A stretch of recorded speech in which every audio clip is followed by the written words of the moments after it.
Então a gente sabe, né, que os esteroides acabam agredindo o coração. Será que isso é mito, né? Você vai esclarecer isso pra gente. Já clica no gostei, se inscreve no canal. Luciano, que é o meu cardiologista, como que eu posso me entupir de hormônio sem matar o meu coração? Isso é uma pergunta muito frequente que eu recebo na minha consultoria dos meus alunos, mas eu quero trazer um cardiologista aqui para contar pra gente. Pô, Leandro, bem complicado isso, né? Vamos por parte, então, falar sobre quem que é o paciente, individualizar o caso aí, tá?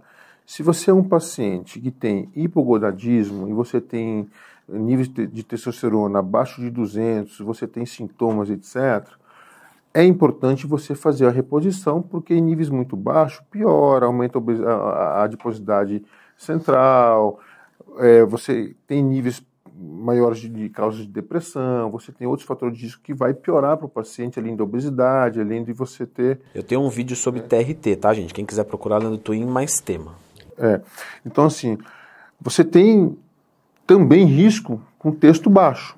Então, qual que é o ideal hoje? Risco para o coração. Risco para o coração, para a saúde e redução de longevidade. Tá? Se você é um paciente que tem hipogonadismo, a reposição está autorizada e é benéfica e tem benefícios para a longevidade e proteção cardiovascular, inclusive. Então você vai dizer que o uso da testosterona, bem adequado para quem tem necessidade, melhora a condição cardíaca. Melhora a condição cardíaca, cardioproteção, inclusive. Tá? Então TRT, ok. TRT para aquele paciente que tem hipogonadismo e você vai manter níveis fisiológicos. Sim. Tá? Fisiológicos.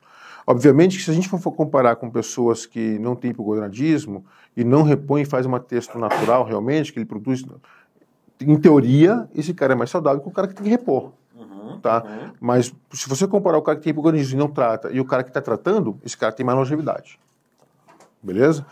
Agora vamos falar do cara que está fazendo uso de testosterona para fins de performance, competições, tá? Fisiculturismo, etc. Isso vai de encontro para a longevidade. Aumenta riscos cardiovasculares, sem sombra de dúvida. Tá? Você pode fazer desde uma insuficiência cardíaca, que é o muito mais frequente, tá? Apesar de a gente ter hoje medicações que a gente consegue tratar o paciente muito bem com relação a esse quadro, porém, se ele sustenta o uso do anabolizante, a lesão persiste e a doença vai progredir, tá? Mesmo com medicamento. Quando a gente retira, o paciente tem doenças que desenvolvem insuficiência cardíaca, eu tiro o fator agressor, eu consigo até melhorar esse paciente, até melhorar esse coração. Só que depende muito da resposta de cada paciente, tá? Aquele cara que faz uso de anabolizante para fins recreativos, doses mais baixas, para deixar nível de esse nível suprafisiológico mais ali baixo. Tipo uma deposteron por semana, uma dura testosterona por semana? Uma depo, uma dura por semana e tal, mas ele mantém uma testo ali de 1.200, 1.500, 1.600, vai lesionar. Agora, possivelmente, pode ser que a lesão seja com menor velocidade. Só que também tem de individualizar o paciente, porque tem pacientes que são muito mais sensíveis. Tem pacientes que aguentam mais porrada de anabolizante, outros não. Entendeu? Entendi, e eu tenho uma pergunta para você. Porque, por exemplo, o coração é um músculo, e o esteroide melhora o músculo. Então é muito normal que no começo da vida do uso de esteroide a pessoa sinta só coisa boa, que é a lua de mel dos 6 meses lá. Isso, exato. E o cara se empolga. E o cara se empolga. Então a gente está falando aqui de um uso crônico. Qualquer... vou fazer uma pergunta bem direta. O uso crônico de esteroide anabolizante em dose suprafisiológica, ele vai fazer mal? Ponto. Vai dar ruim. Vou fazer mesmo assim. Como que eu faço? Eu tenho que ter um acompanhamento com o cardiologista, eu faço exame de sangue, porque eu digo isso porque aluno na consultoria às vezes entrega exame de sangue, bem basiquinho, mas bem basiquinho, eu tô top. Você fala, mas tá top no que você viu, né? Bem comum, bem comum no consultório. Gente, o uso do anabolizante em nível suprafisiológico vai ter agressividade ao músculo cardíaco sempre. Quantos atletas você já analisou? Quase 300, né, Alexandre? Então 300 atletas e você viu isso bem categoricamente? Muito, frequente. Tá. Desses 300 que você viu de atleta, quantos você fala, pô, não tá com o coração bom? Cara, bastante, cara. 90%? Por aí. Na verdade, assim, o que a gente tem? A gente tem aqueles pacientes que têm lesões leves, lesões leves para moderada para grave e lesões gravíssimas. Então, assim, quem que é você nesse bolo? Onde você está nessa pirâmide ali?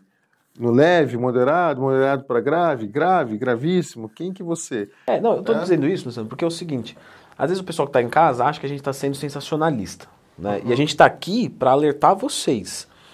Eles trabalham com atletas de alta performance. Todos os famosos, né, ou pelo menos boa parte dos famosos que vocês conhecem, passam com ele. E desses 300, mais de 90% tem alteração. Então, quer dizer, o negócio existe. Agora, eles também não pararam, porque eles são atletas de alta performance, etc. Sim. Como que... Existe aí a possibilidade de eu ter aumento do cardiologista e você mudar a farmacocinética da droga para ela não fazer mais mal para o coração? Ou o que você faz? Na verdade, sim. Quando a gente encontra um paciente que faz uso crônico de anabolizante em doses em níveis suprafisiológicos, geralmente a gente pode encontrar nesses pacientes, eu tenho pacientes que têm lesões, outros não, são raros os que não têm, tá? E esse coração, em uso permanente do anabolizante, ele persiste na agressividade. O que a gente faz? A melhor conduta para esse paciente, quando ele tem uma lesão já no músculo cardíaco, ele suspender o uso do anabolizante. Essa era a melhor conduta, tá? E a gente abordar aí o tratamento dos efeitos secundários que a droga pode fazer para você. Se o paciente persiste no uso, por exemplo, se é um atleta de fisiculturismo, o cara depende disso, tá? Hoje a gente faz uso de algumas medicações que vai reduzir danos que o anabolizante possa fazer. Gente, é reduzir, não é blindar lesões. Reduzir danos. Só que tem que ver a resposta que o paciente vai ter. Tem pacientes que às vezes a gente consegue reduzir dano muito pouco. Tem pessoas que a gente conseguiu reduzir danos bastante, inclusive com melhora do quadro do paciente. Só que a gente também orientou o paciente que às vezes o menos é mais. Às vezes o cara vai lá, está lá usando níveis muito elevados, que está só se intoxicando cada vez mais, piorando a performance, fazendo cardiotoxicidade. E a gente orienta o cara a reduzir uma dose para poder ser mais condizente para aquilo que ele vai fazer. E o cara melhorou muito mais, inclusive com performance, hipertrofias, shape melhor, com menos dose. Naquele chagão que a gente chama de o menos é mais. Tá? Então, existe algumas medicações que a gente consegue utilizar para reduzir dano, só que é aquela situação. Eu não estou anulando o dano, porque os danos diretos que a droga faz, eu não consigo tirar. Seria o mesmo que querer tomar esteroide e não ganhar músculo. Tipo isso. Você fala, é o efeito do negócio. Basicamente, não tem como. E assim, só para vocês entenderem, eu tenho lesões diretas no músculo cardíaco e indiretas. As diretas é a toxicidade com formação de colágeno, fibroses, mais gordura entre as fibras musculares, com crescimento de forma irregular da hipertrofia do músculo cardíaco, que vai reduzir função. Além de uma toxicidade pelo influxo maior de cálcio dentro da célula, que vai intoxicar a célula miócita, né, o miócito, que vai perder função. E às vezes você até perde a célula porque ela morreu, faz uma apoptose. Morreu, não... Célula morta não tem volta. Quando a gente tem... Eu tenho observado em alguns pacientes toxicidade aguda. Tirei, melhorou o strain. Até então, claro que isso são evidências, tá? Não é um trabalho que me mostra isso com certeza, porque o comitê de ética nosso não permite estudar anabolizante no paciente, fazer uma comparação de quem está usando e quem não está usando de forma científica. Então, são análises observacionais. Eu tenho observado nos meus pacientes que aqueles pacientes que a gente reduziu dose do paciente, ele persistiu no uso, mas reduziu dose, eu até melhorei o trabalho miocárdico dele, eu até melhorei um pouco do strain do paciente, que me traz a informação, a possibilidade que existe uma forma de toxicidade aguda no músculo cardíaco. E com as medicações, com a orientação de algumas medidas como treinamento aeróbico com HIIT, esses pacientes melhoraram bastante. Quanto de HIIT? Tem uma só para, né? Faço 1 hora ou faço 1 minuto? Na verdade, assim, a gente orienta para o HIIT em torno de 8 a 12 tiros, tá? De 1 minuto de tiro. Só que, assim, eu oriento de uma forma, o doutor Alexandre orienta de outra forma e tal, com o mesmo objetivo.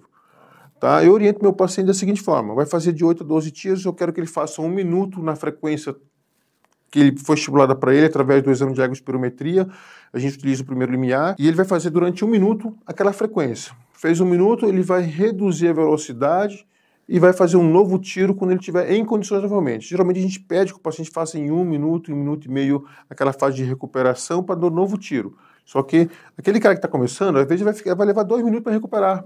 Mas que ele faça os 8 tiros. O paciente que faz treinos de 8 a 12 tiros, com o tempo ele vai melhorar a performance, vai conseguir fazer 12 tiros. Ele vai fazer aquele tiro de 1 minuto, descansar 1 minuto, minuto, descansar 1 minuto. Qual que é o benefício disso? Para o cara que usa anabolizante, eu consigo melhorar, diminuir a resistência vascular periférica. Quando eu reduzo a resistência vascular periférica, eu estou melhorando a saída de sangue do ventrículo esquerdo, ou seja, do coração. E o coração vai trabalhar com uma menor carga, diminuir a sobrecarga do coração. Tá? Com isso, eu também consigo melhorar o relaxamento do músculo cardíaco. Ou seja, aquela velocidade de abrir o coração e também a capacidade de receber mais sangue. Se eu receber mais sangue, eu vou mandar mais sangue para frente. Então, vamos lá, para usar o esteroide ali, imprescindível o cardio, de preferência o HIIT. O cardio todos os dias, mas nesses cardio pelo menos fazer 2 HIITs na semana. Tá. 2 HIITs de 12 tiros. De 8 a 12 tiros. Né?